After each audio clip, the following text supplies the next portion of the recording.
Thank you for listening to the 1946 web/podcast series. This is now truly the last episode of Season 1 as we wrap up our road trip leaving Salt Lake City and doing our final stop in Las Vegas. Join us for Episode 9, Part 2, starting now. I can't believe it. Here we are. We are back with another episode, maybe the final episode? I think this is the final episode of Season 1, the 1946 podcast. The Culture Shift Tour. And who are you? I'm Brent Roberts. And I am Sharon Rocky Roggio, and we are your hosts of this first season. I can't believe we're almost done. You love us, you hate us, you're listening to us.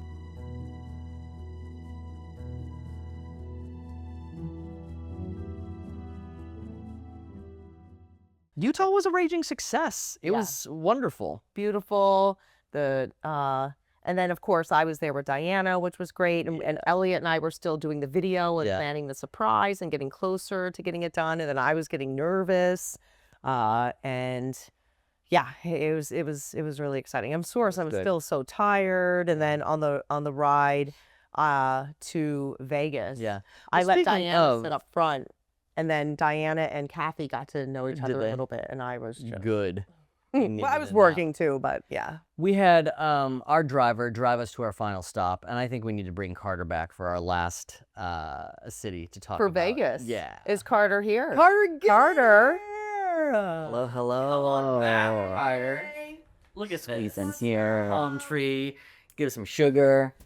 First. Another one. Yes. And come sit down here on our giant sofa. We love Yeah. this sofa. We're going to take it home. Gun Studios. How do we get this out of here? Very carefully. Out the window. I think it might be too big to put in that elevator. Carter, where are your shoes? I'm actually sporting your shoes. So Carter had similar shoes the whole road trip. Cute. But now we've got those on today. Those are great. Those are good. I have to match. I love it, so it goes with the fit. I used to love it. Yeah, you always are in style. Absolutely. Totally. Yeah, looking good. We're talking about our last drive from Salt Lake City to Vegas, which you got behind the wheel. How was it? You know, it wasn't. A good one? No, it was a great one. Okay. It was a great one because Brent was so excited to get back. Hold to Vegas. So we're talking, from Salt Lake City to Vegas. Oh, Salt Lake City to Vegas. That one wasn't too bad because we were going through the mountains and everything. So the scenery was beautiful. So, when we were driving through Middle America, there wasn't much of a view to look at. But this one had quite the scenery and it wasn't too bad. And I'm trying to think. We stopped for sandwiches along the way. Yeah, we did. And some good Mexican. Wait a minute. This is where Kathy Boldock. So we left a little bit after y'all from Salt Lake City.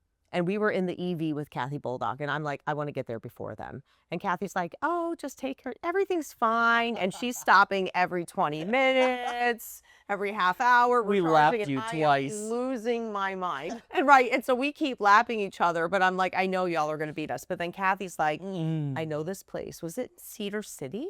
Yes. Utah. Cedar City, Utah, this Mexican place. I know this Mexican place. Right off the freeway. And it was in a hotel that looked like this place is either going to be really, really good or really, really bad. But if she recommended it, I mean, as soon as you go in, you could tell this place was authentic. It was so good. It was amazing. And I think we have a picture of that.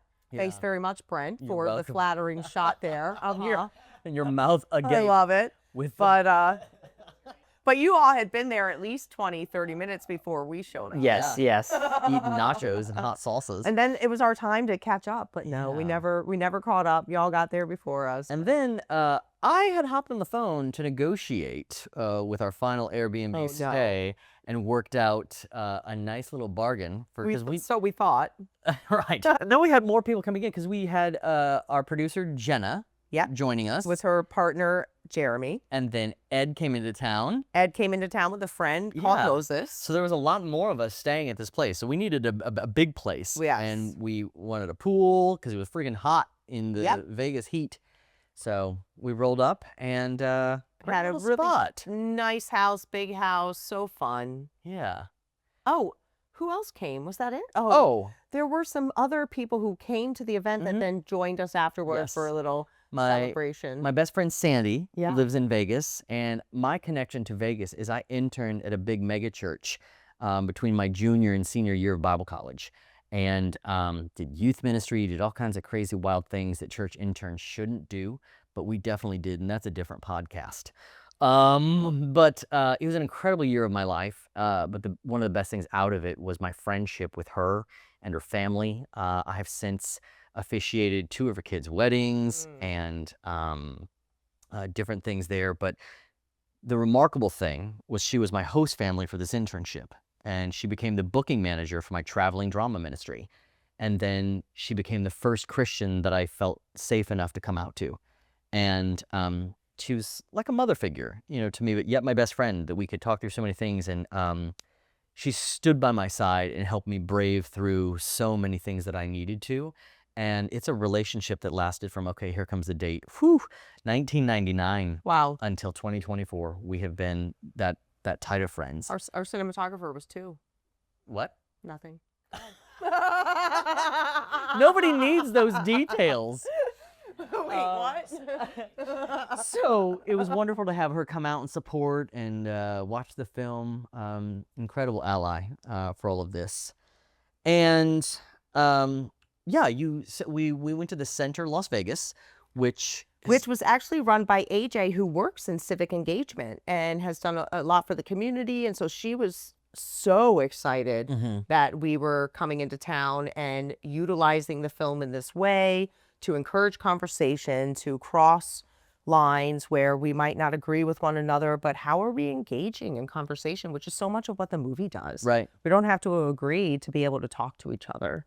And so she's based a lot of her career on those kinds of conversations. And then again, ending not in a church, to kind of give us a different space. Sometimes people don't want to enter a church, which I totally understand. The people have been hurt so much, they might be afraid to come into that space to watch the movie. But for me, it was a nice place to do the big surprise, which was the engagement video and proposing to Diana in a non-church space to be in the LGBTQ center, which was, again, just not planned. The video part was planned, the engagement, but then when it was the LGBTQ center, I was like, oh, this is cool. And it was a full room. It was magic. It was a lot of fun. Yeah. So Diana had no idea that it was going down. And we do the same thing at every show. So now she had been there for 2 shows. So she saw the Colorado show, the Salt Lake City show. And so when I did the opening, which I normally do, just introducing the film, talking about, here's what you're about to see and the things I like to say, I then was like, oh, and we're going to watch this video that it's our last trip. And so she's thinking it's a clip of all the crew and what we've done, behind the scenes and stuff like that. This, but like video. And it starts, exactly, all this kind of stuff. And it starts with me trying to speak Italian because she is Italian. And I'm trying to learn Italian. It's very difficult. I'm trying. And that didn't work out so well. But then, so she looks at me like this, and we have a shot of that because we were filmed the whole thing. And that look, she shot me at the first, and I was like, oh boy, I'm in trouble. But then by the end, I think she figured it out. And so, I don't know. Should we show a clip of it? Yeah. I think we should show the whole thing. We'll show the opening of the film. And it's about 10 minutes long from the opening of the film to the end of the video, but let's get into it. All right. But tonight, before we play the film, we actually have a very special video for you all. I wanted to share something, so I hope you enjoy it. And I guess we're just gonna play the video. So let's do it.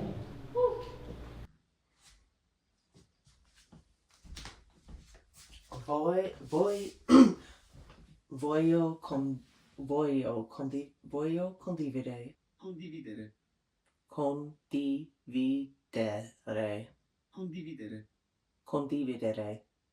Condividere. Condividere. I tried to do this in Italian, but I need a little bit more practice before I can get there. I want to share with you a story on how I became the luckiest person in the universe. It all started when I had the incredible opportunity to make a movie that touched lives around the world and have healed parts of me that I never knew needed healing. But the true magic happened on the night of March 17th, 2023, in South Bank, London. It was there that I met an Italian woman who stole my heart in the most unexpected and beautiful way. From that moment, I knew I had found something extraordinary. I have fallen deeply in love with her, and I want to spend the rest of my life with her.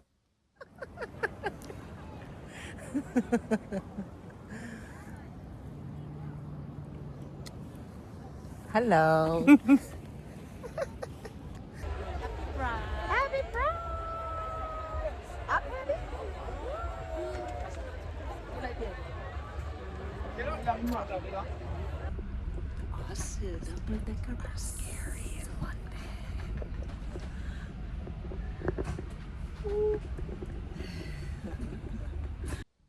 We have shared so many amazing moments together, from our adventures traveling around the world to our joyful experiences with good friends, food, beer, and culture.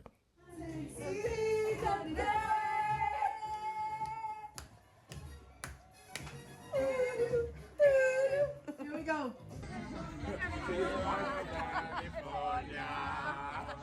Each place we've visited has been more special because we've explored it together.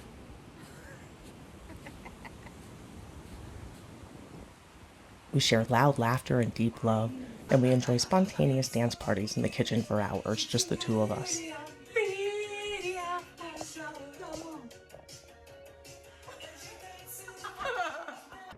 Diana, I have never felt as loved or as capable of loving as I do with you.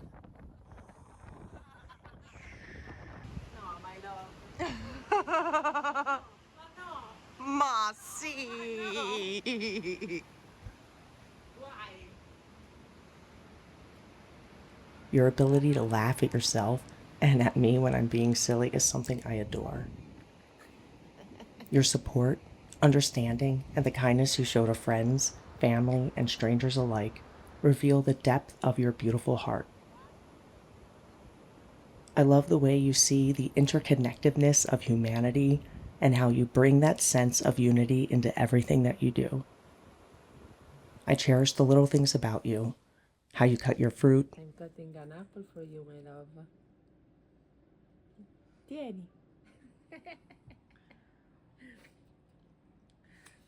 our pasta dinners, and the mini Americanos you make just for me. I love your handwriting and how you can't talk without your hands. Like, tell me about the story of when you found out he was leaving. Ah, no. That's fair. No, I can't.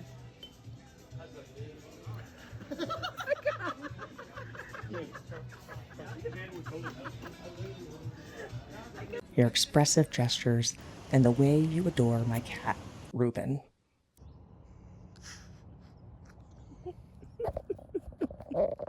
They make my day brighter.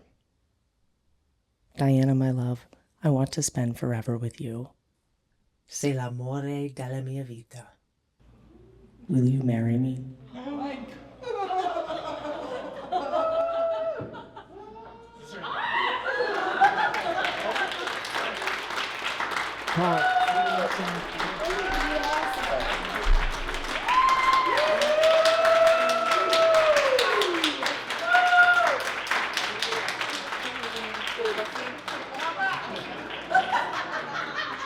What's she say?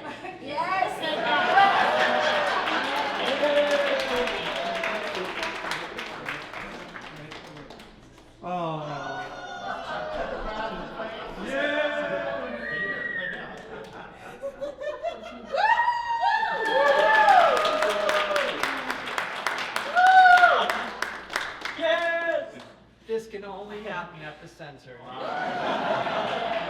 All right, now you guys can watch my film. It's adorable. Oh my God, I'm so glad she said yes. Could you Yeah. imagine if she said That no? turned out right. That turned out well. Listen, And- I kind of already knew. I mean, could you imagine? What would I do? What with all would those you people do? there? I think I would be like, okay, you can go home now. No, I'm just kidding. Did you imagine? Well, Diana and I are going to go on a walk, enjoy the Yes, film. We're gonna go on a walk. Walk of shame. Right. I'll be like, I'm gonna go into the RV now and cry. Yeah, those public engagements are a risk, and you did it. No, I knew she was gonna say yes. It was worth it. Yeah. But it was such a beautiful conclusion to a tour like this, because it's just what it's all about. It's about you being able to have a love that you deserve and love that you want. And like all of us were like so teary-eyed and excited about it. And it's why every single place that we've met along the way does exactly what they do in taking a stand for equality and what the Center LV does. And our guest speaker was Andre Wade from Silver State Equality, who works hand in hand with Equality CA, which is one of the largest like equality branches in the States. And they help raise LGBTQ voices in legislation and doing incredible work there so that things like that moment can become the realities they deserve to be. I'll tell you what, though, the real reality is that for a queer person, even someone like myself who is challenging the Bible and Christianity and our way of thinking globally, we still are constantly in the closet and living in the closet. And so as you learn through my perspective in the film, and I say to my dad, I'm like, but you don't know me. And so this isn't a conversation that has been shared with my parents. It's something that I don't think that they would go to the wedding, you know, and they wouldn't really necessarily be happy for me. I mean, they want me to be happy. And so there is still that we can exist, but we don't have that intimacy, which is what Ed talks about in the film, you know, and it's just so sad that we are still not able to be fully authentic ourselves. And that is another reason why we do this. And, you know, and we need to fight to make sure that we don't lose our rights that we have in this country, because we're very close to losing those rights. And marriage could be taken away from us. And we deserve to have that love for each other and shouldn't be forced to love someone that we're not meant to be with. Right. Anyway, do you think, so that's a little bit about that. I'm sure as our queer audience and our LGBTQ audience would relate to a lot of that. Yeah. So our guest speaker in Las Vegas was Andre Wade of Silver State Equality, and he's been doing incredible things in the state of Nevada in conjunction with Equality California, which is one of the largest equality organizations in the United States. And so here's a quick clip of some of the things he shared with us.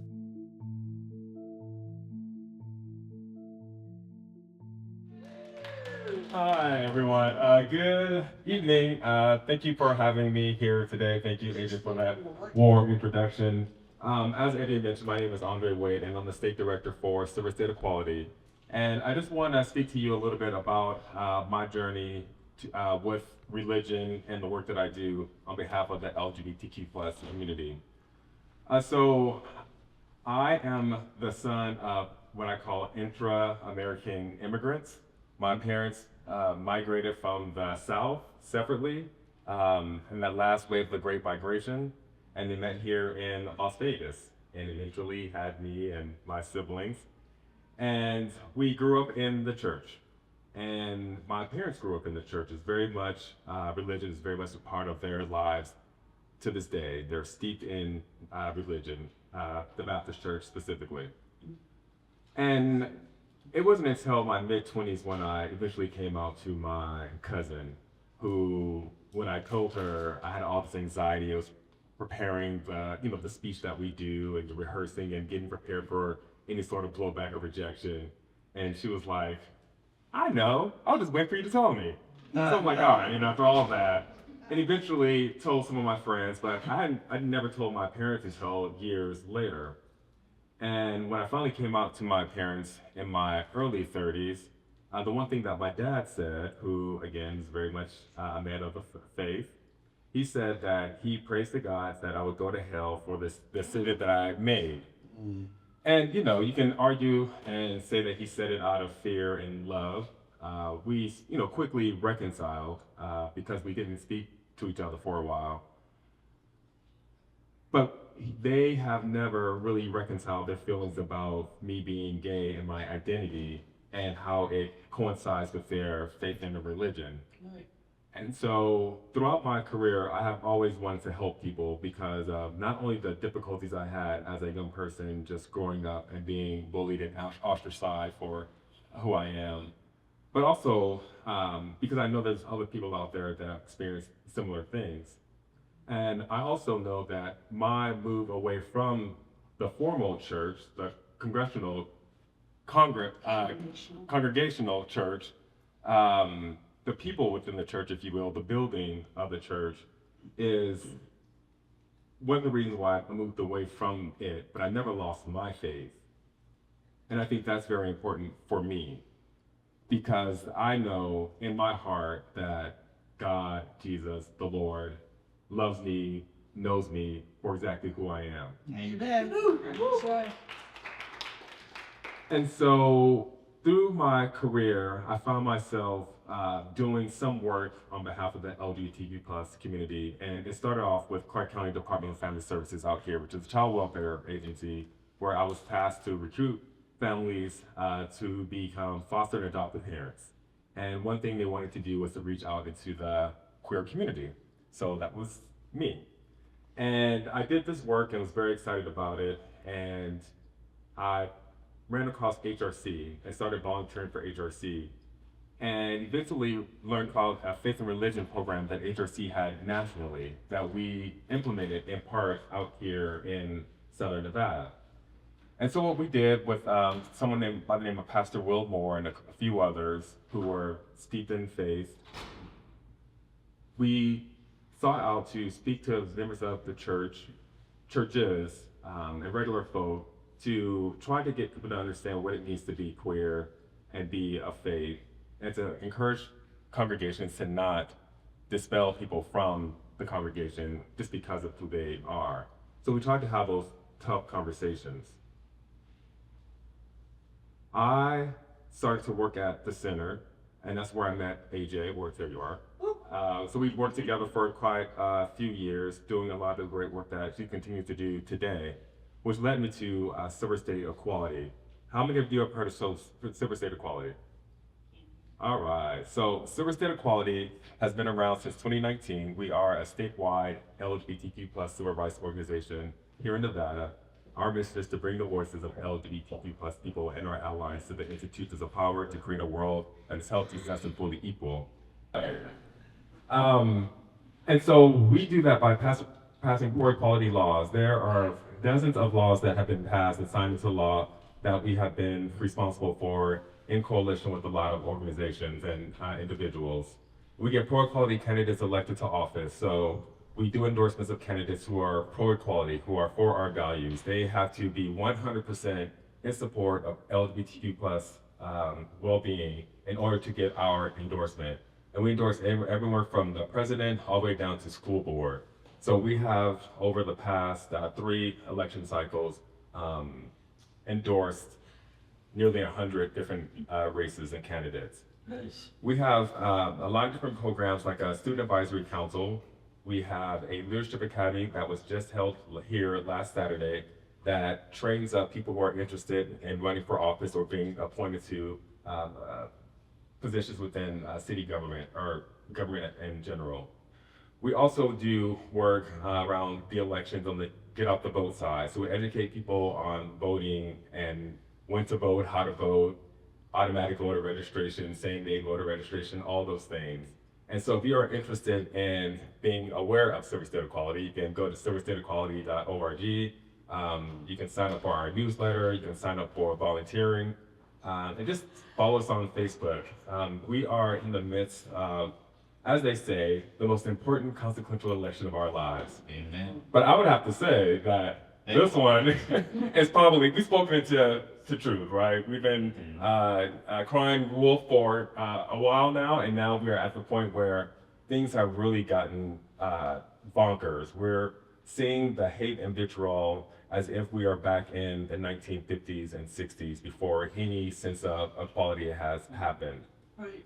And so as we are in this landscape with Moms for Liberty type organizations, we're fighting against drag queen story hours and book banning, which is really just tactics that, as a part of an overall strategy to roll back our rights. Mm-hmm. And if you, I'm sure you have not read Project 1850, oh, no, I'm sorry, Project 2025. No.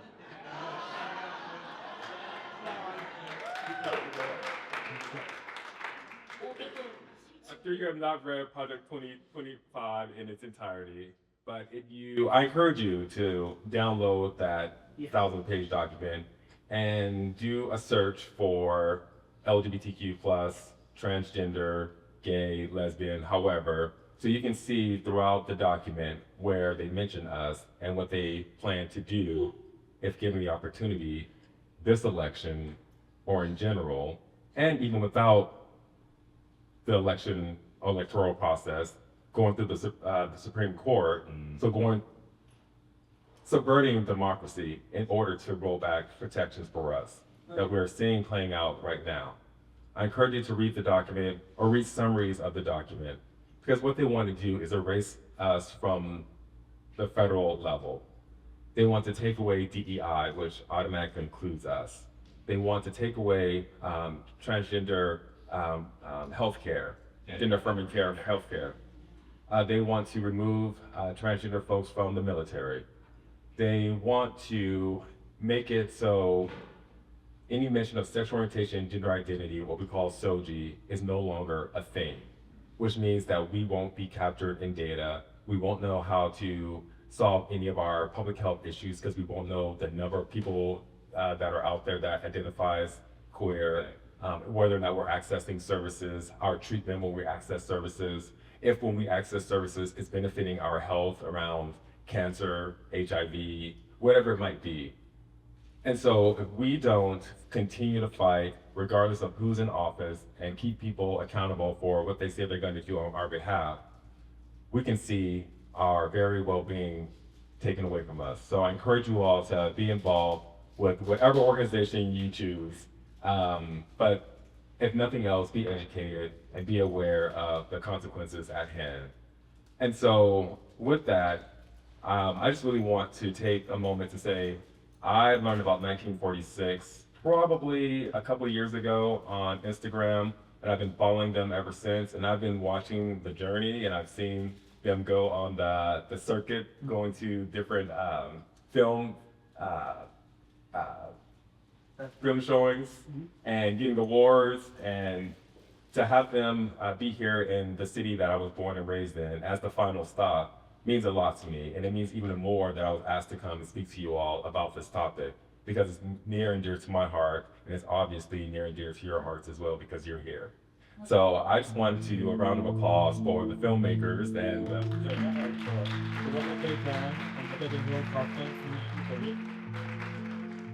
And on our final interviews, we got to sit down again with Kathy and Ed and ask a very important question from the film that everyone's dying to know. Is like, how's Ed doing with the intimacy and all the various stages of growth Ed's in? The question he hates the most. Thanks a lot for putting him on the spot. Totally, which I love to do. And what did he say? He's like, no comment. No comment, TBD. yeah. Watch the next documentary. No paparazzi. Being LGBT and Christian for all of my life, it was not something that went over very well. So a lot of depression during that time period. So I went to a Kathy Baldock seminar one time, and I heard one of the many things, amazing things that she said, was that the word homosexual did not appear in the Bible for the first time until 1946. And having had gone to seminary, I did not know that, and I found it very astounding. I found that astounding. 1946 was not that long ago. And there might be people still alive today that could answer some questions to let us know what went on when that decision was made that fateful day. So I had to find out this information. I wanted to know. I have a big desire to just know answers to questions that don't seem to always be available. And my mom always used to say I ask too many questions, and it turns out to be a good thing sometimes, I guess. But I just wanted to know what happened in 1946. So I started looking into it. And in the course of looking into it, I was basically stalking the descendants of the translation team that made this decision. And at one point, I discovered that they had left 90 boxes of archived material behind at Yale University, and I wanted to go see what was there.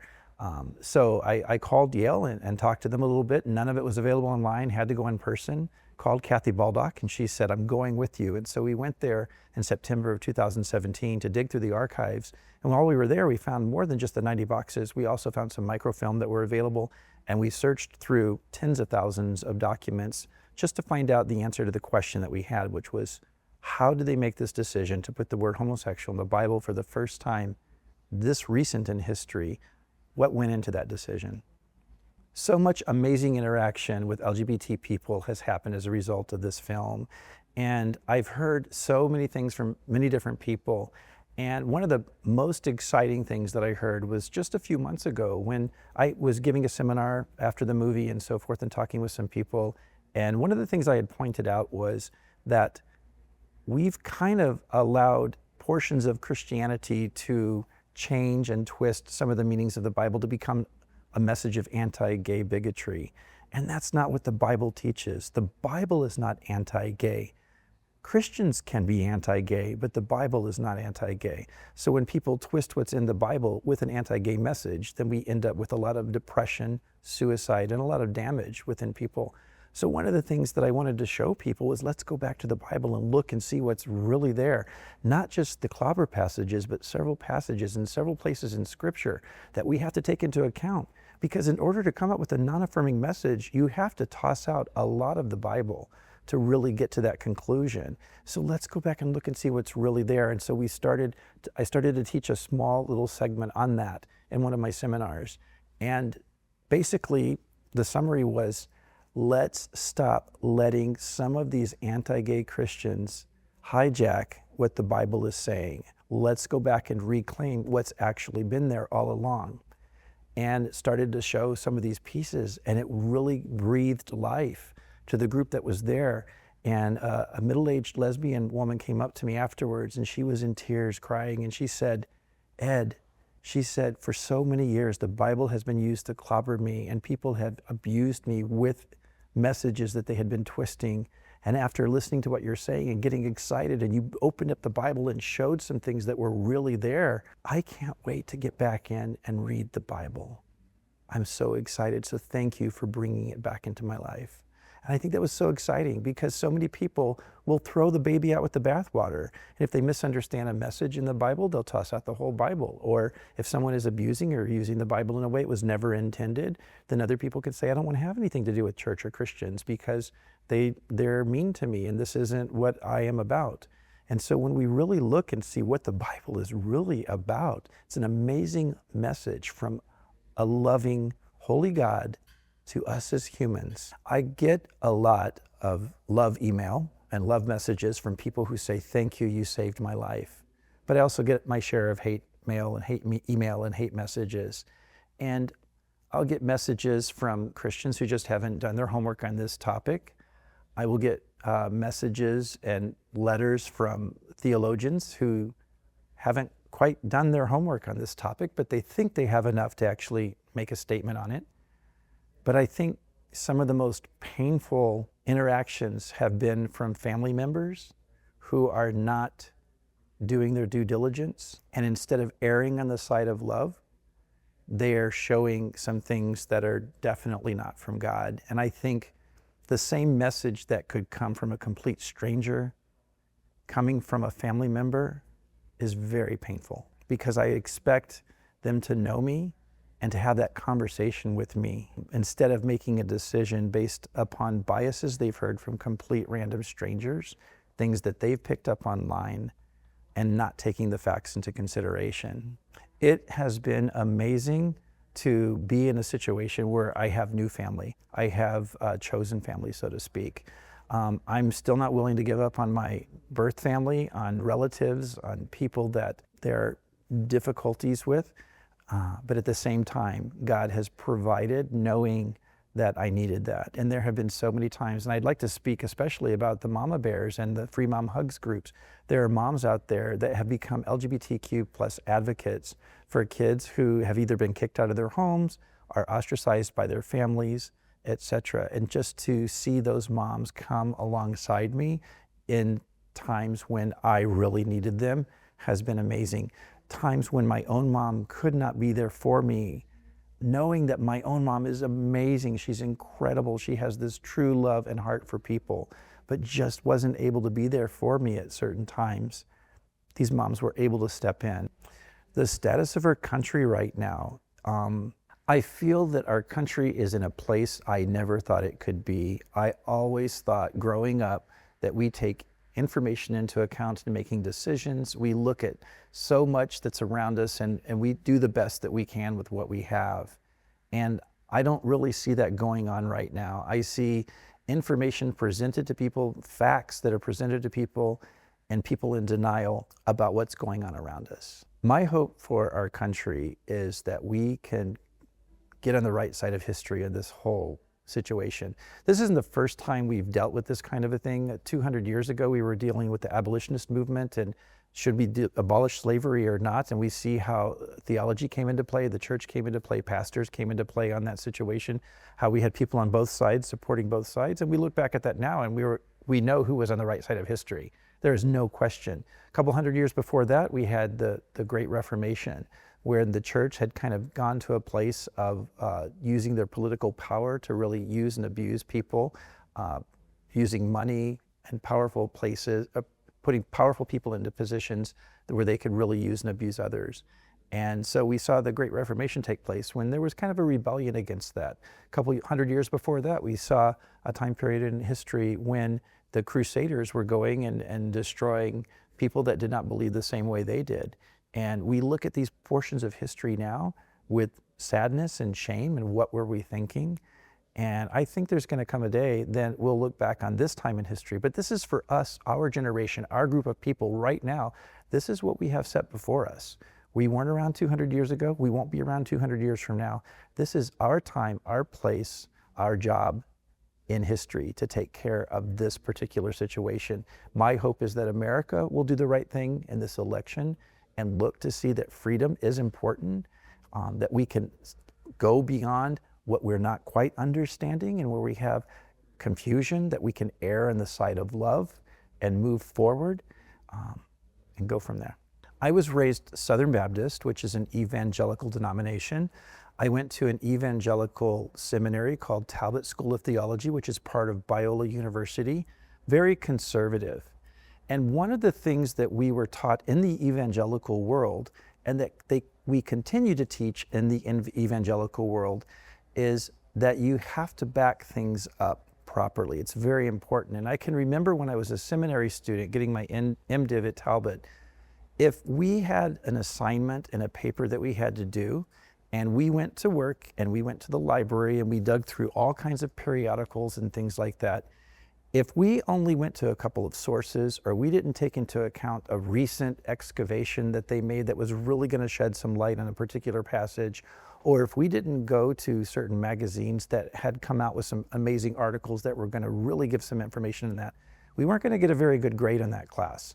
So it was incredibly important that we look at all the various disciplines that were involved with that particular topic. So for example, if I'm looking at a particular passage and I need to take archaeology into account, geology, geography, and various other things, in addition to the Greek and Hebrew text, then I needed to dig into that or I was going to be in trouble. And one of the things that I've noticed in the evangelical world, when we're looking at this area of academics, even when we're looking at seminary professors, when we're looking at pastors, when they come onto this particular LGBTQ topic and the Bible, they no longer care about looking at the other disciplines and integrating those with the conversation. They only want to look myopically at the one passage of scripture they're looking at. They're not even taking the rest of the Bible into account, much less the Hebrew language, the Greek language, and other information that's going to really help us have a more accurate understanding of that passage. If we take a passage out of context, we're going to come away with something that's not even true, that's not even there. So facts matter, academics matter. They are very important. And I would like to see the church be more academically involved in this topic, where they are taking into account the other disciplines that are involved, psychology, science, geology, geography, archaeology, everything that's involved in that, other ancient Greek texts, other ancient Hebrew texts, to really gain an accurate understanding of how this topic and these passages really were viewed by those who wrote them and those who read them back in ancient times. They're relying upon feelings instead of facts. So I think that we need to get back to the facts. And if we can't continue this conversation using facts, then where are we going with this? Right. So in the movie, I share some deep things and I'm very vulnerable. It was hard to respond to the interviewer that day, and it's been hard to see it on screen multiple times. It was painful for me to share that, but it's also something. But what I have to realize is if my inconvenience or my comfort zone is being harassed a little bit by seeing that up on screen, it doesn't matter if it's going to help save some lives somewhere. If some kid's going to be able to thrive as a result of the pain that I went through, I'm okay with that. So as far as what I shared was learning about intimacy and the future of that, it's an ongoing process. I'm learning the church, not the Bible and not God, but the church has done a lot of damage. And so I've been damaged, and sometimes it takes time to heal. And so working through healing is important. If I could send a message to an earlier version of me, I think what I would say is it gets better, and God loves you the way you are, and it's okay to be gay. And you might think you might think you're understanding some of these passages of the Bible accurately right now, but there's going to come a time when you can see clearly what they're talking about, and it's going to bring so much life to you and joy. It will happen. Hang in there. I'm Kathy Baldock. I'm the executive director and founder of Canyon Walker Connections, and it's an organization that educates and tries to promote conversation between the conservative church and the LGBTQ plus community for advancement of understanding, and ultimate goal is justice and inclusion and equality. A lot of people want to just start talking about maybe when they perceive that the sexual revolution started, but it's really millennia old, and it's based in the elevation of patriarchal societies and the hierarchy of male over female, and that would be 10,000 years ago. So that's where it all starts. You're a straight cisgendered woman. Why do you care so much?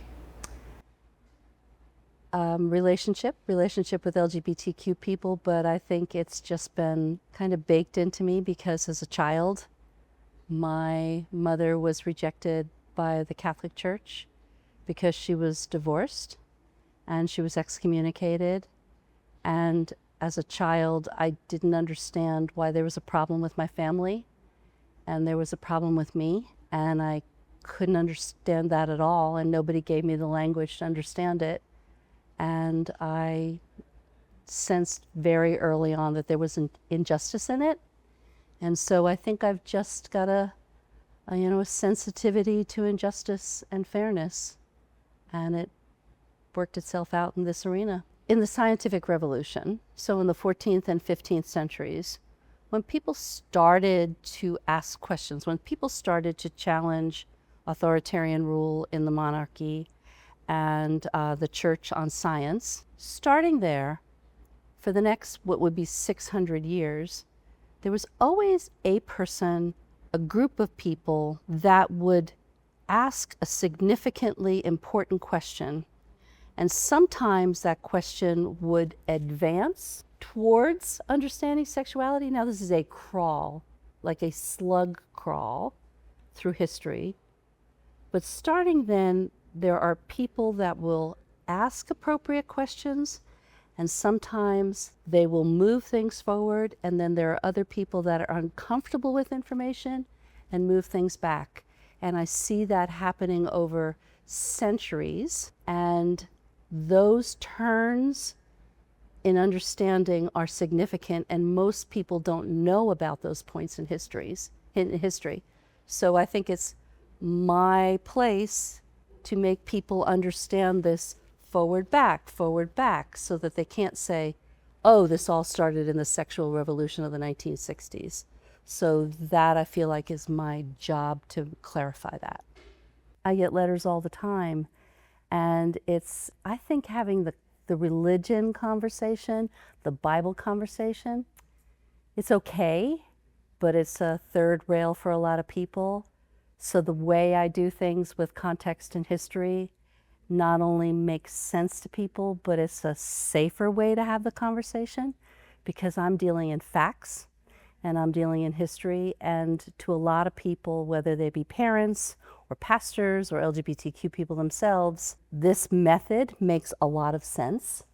And all of a sudden they feel like, oh, I've known this, but I couldn't put it together. So it's just another way of approaching conversations, but it's working. New factual information sounds to a lot of people like excuses or substantiations. And if they're not accustomed to hearing new information in other parts of their lives, I mean, just think of all the other ways we're learning new scientific information medically, climate, what food is good for us, how we take care of water.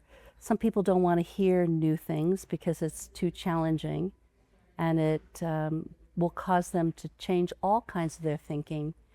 And that's scary for people. I think it's the job of affirming people that are doing this work, and in 1946, that we approach people that we know are struggling to have these conversations with an openness and a kindness that invites them in, rather than says to them, you don't know this?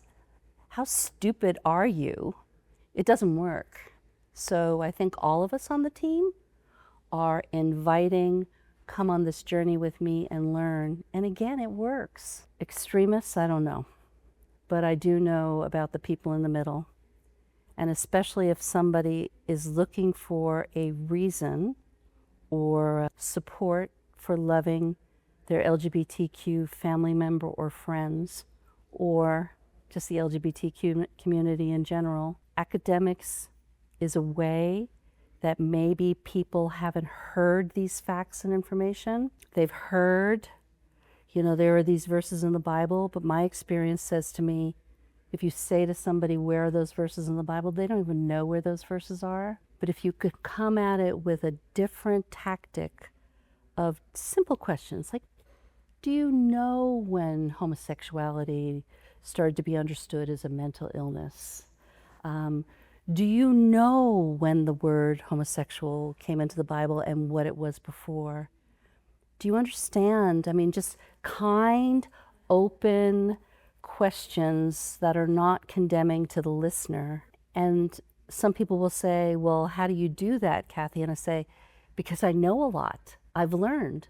I value academics, and anybody can do this by just reading. I mean, I'm putting it out there. I'm doing the work. There's a lot of academics that are affirming that are doing the work and putting it out there.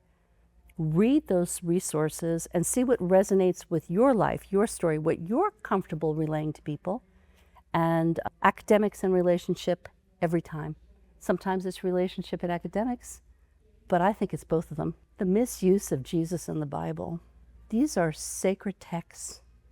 This is a holy, holy man that is a really good example. We are taking the best and the purest of what we have and letting a group of people that are so antithetical to the message of the Bible to use the best of what we have as their mascot and their support. And that is so inappropriate, to hate another human or to exclude another human or to demean another human in the name of God? In the name of God. That's absurd. That the exclusion and abuse to hatred that you've felt from the Christian community has been from people and not from God. It has been from what people have done with the Bible.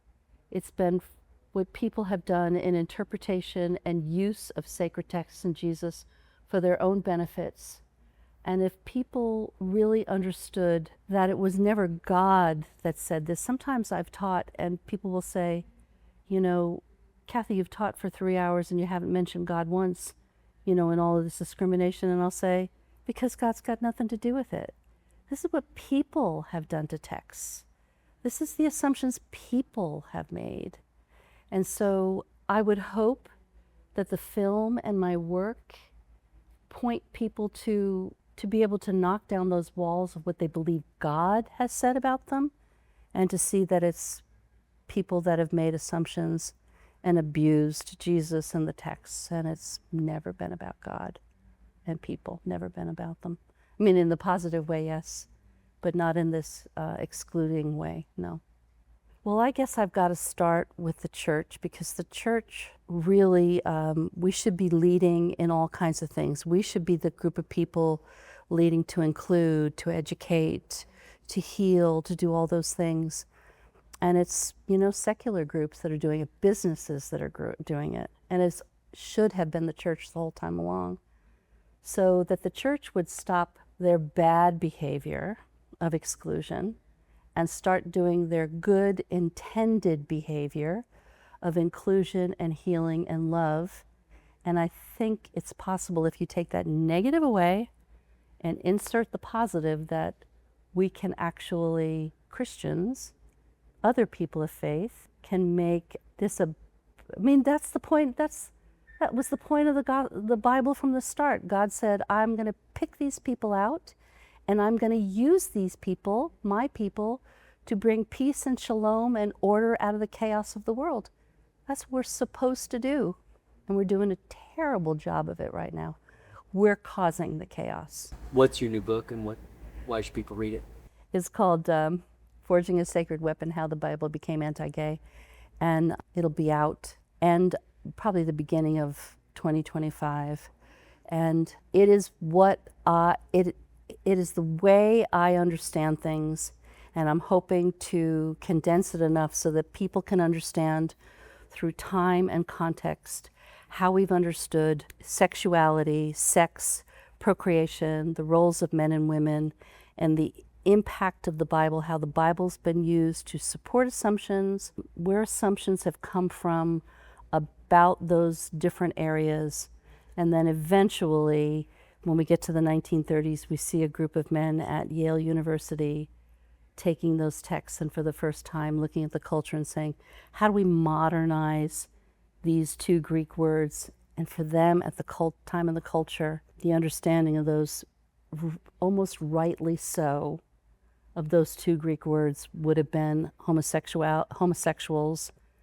But we didn't know a lot about homosexuals or homosexuality.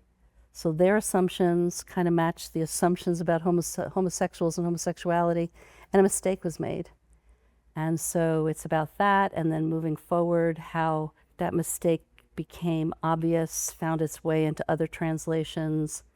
No one saw it or used it until politics became involved, and then it just blew up. So it's a crawl through history from 3200 BC to kind of the 1980s, because the first book does a little bit more beyond that. Who would be my personal hero? I think I'd have to put a whole bunch of people in that category. I don't have any personal heroes today, but the people through history who have been in this kind of sweet spot where everything came together, and they challenged what was assumed, and sometimes it was very difficult to challenge. I mean, names that won't make any sense to anybody until they read the book.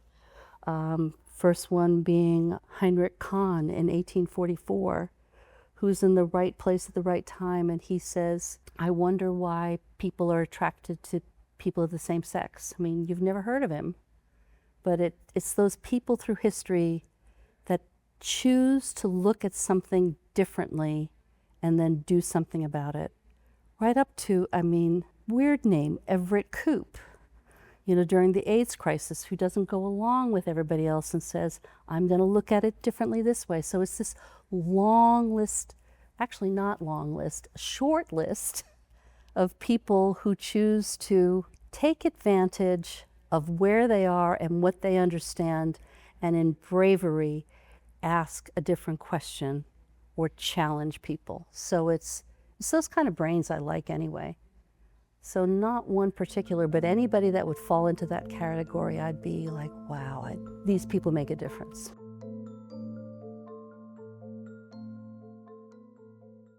And then we wrapped Vegas. That's a wrap. And we went back to our Airbnb and got the pool. Cannonball. Raised a toast with all of us there. Right? Oh, right. We had a nice celebration because Diana said yes. Yes. And Kathy had gotten some champagne. And of course, Jenna and Jeremy were there, which was super special to have them drive in from LA. Our producer from 1946 and also one of my best friends. Thank you, Jenna. Thank you, Jenna and Jeremy. And yeah, it was fun. Yep. And the next day? Well, let me see. Well, I still was not sleeping while working because we had to double back footage as much as we could before Elliot got on a very early plane. And everyone who was not local to North Hollywood flew home. So Paul got on a plane, Elliot got on a plane, and Liz actually got on a plane in Salt Lake City. Right. Bye, Liz. So Liz, unfortunately, was not a part of this Vegas experience. And we miss you very much, Liz. I hope you're doing great in your final semester in college. Well, you know, Liz actually left us in Salt Lake City, so she wasn't a part of all that fun that we had in Vegas. But we did get to hear a little exit from her. So let's see what she had to say about the road show. What is one word to summarize your entire experience with this 1946 road trip? How would I summarize this 1946 road trip? I would use the word, can I use 2 words? 3 words? Hectic, but rewarding. I think the most surprising thing has been, okay, 2 things. One of the most surprising things is that we don't all hate each other at the end. I think, you know, it would be so easy to have personalities that clash, and it seems like we all meld together really well. And what was the question? Surprising things? I think another surprising thing would be seeing how many like individual lives we've touched. Like, even though not every venue was packed, people were so grateful that we were there, and it made it feel like our mission was like very important. Like, I knew that going in, but to see the impact is a different thing than just to know something. So one of the people who sort of touched me along the way was someone who was not at one of our venues. I met this girl, Melanie, at the gay bar in Baton Rouge, who was telling me in like very hushed tones, like, oh, how do you think of Project 2025? Like, are you, like, do you support Trump? And I was like, I mean, I thought it would be clear that I wasn't, but the fact that she had to ask that in like hushed tones was sort of heartbreaking, but also, I don't know, it made me think deeply about the fact that this issue impacts so many people in like these little pockets of the South and, you know, all around. But I had never really, before this trip, encountered people who had been affected by like evangelical Christians. The best food I had on the trip was probably at that restaurant in Mississippi. I just like fried catfish. It was so good. And what else? We had some great meals.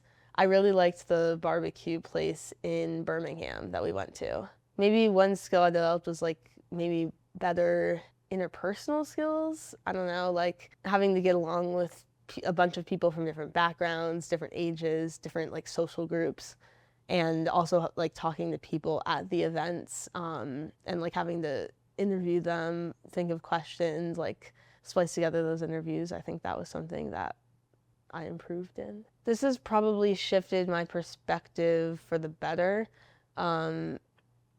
because, I don't know, it restored my faith in humanity, like seeing people actually change. Like, we met a lot of people along the way who like 4 years ago had been staunch Republicans and were sorry about it and were very open to change, and they did change, and they were very willing to listen to others. I think my generation needs to hear that you can't just dismiss people and hope that they change on their own. I think a lot of people in my generation are not extreme, but extremely on one side of a debate, like either side, and there's a big unwillingness to listen to people. A lot of people say, it's not my job to educate you, Google is free.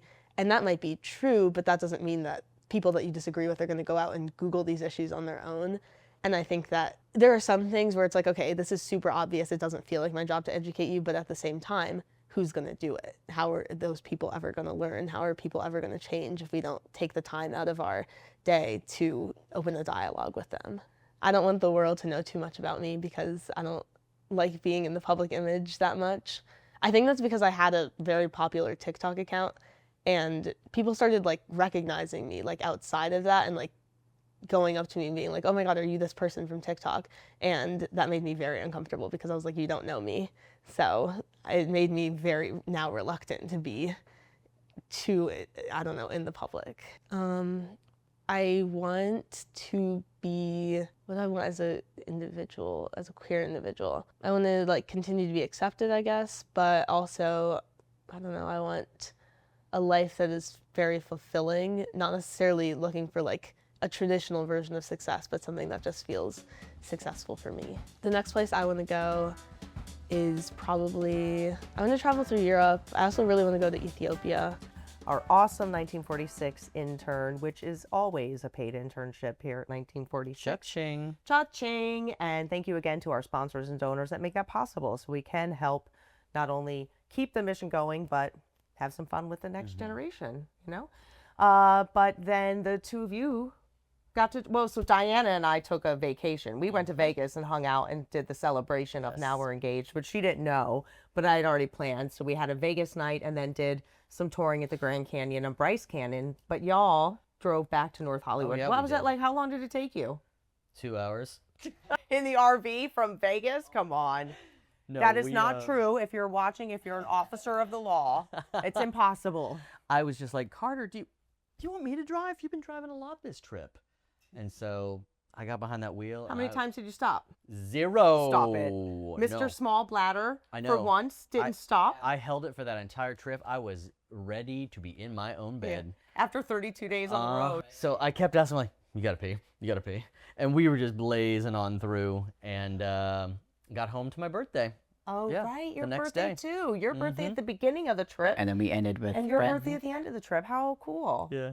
Very random, but very Right, cool. right. Bookend. One last glorious ride in the 1946 RV. Yes. And it was a beautiful drive. It was. Sunset. Right. Like some Californian desert highway. It wasn't the freeway, so it was a unique route. Neither of us had. Yeah, I'd never been on a route that took us that direction, but I mean. Wow. There you are. What a trip. What a trip. What a tour. Now here we are. Yes, We we did all of did. this.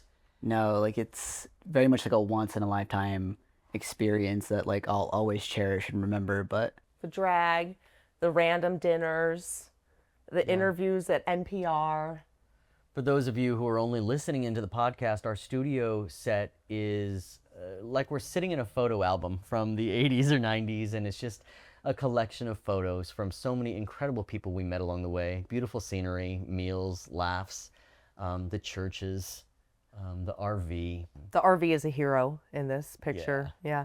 And then, of course, we have the map behind us that was created by Chen Designs, which is one of our movie sponsors, a designer who helped us do all these wonderful graphics that you see behind us, with adding the rainbow to the 1946 poster, to these awesome city slides that we have. So each city, we have a landscape of the city with our 1946 little bus going around, and a little Google map icon that has a film icon in it as well. So those are our little designs that we have behind us.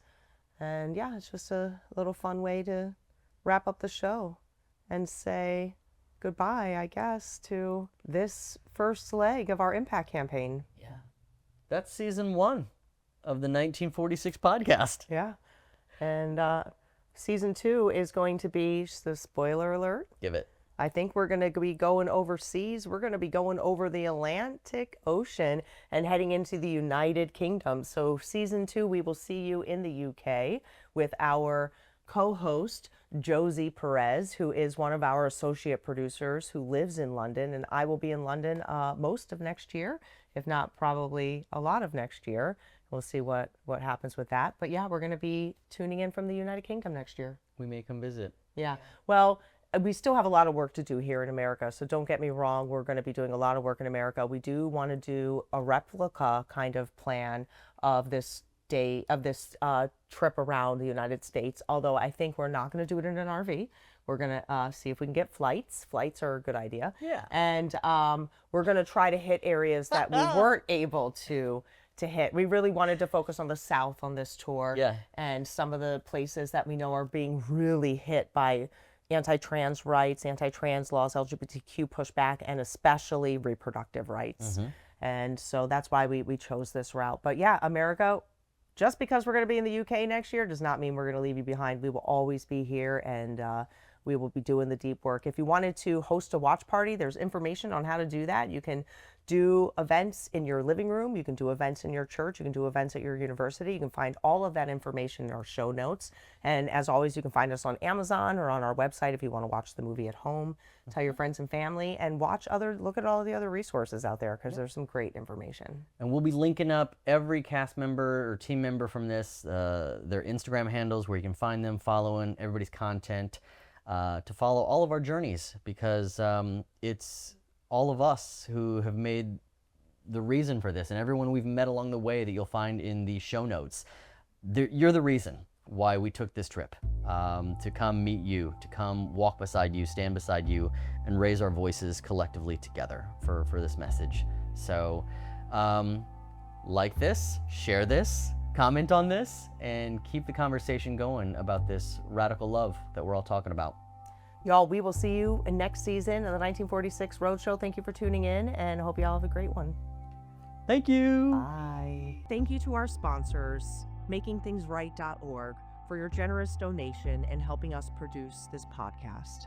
And to Uncut Studios in downtown Los Angeles. Step into a studio unlike any other. To learn more, follow them at Uncut Studios DTLA on Instagram.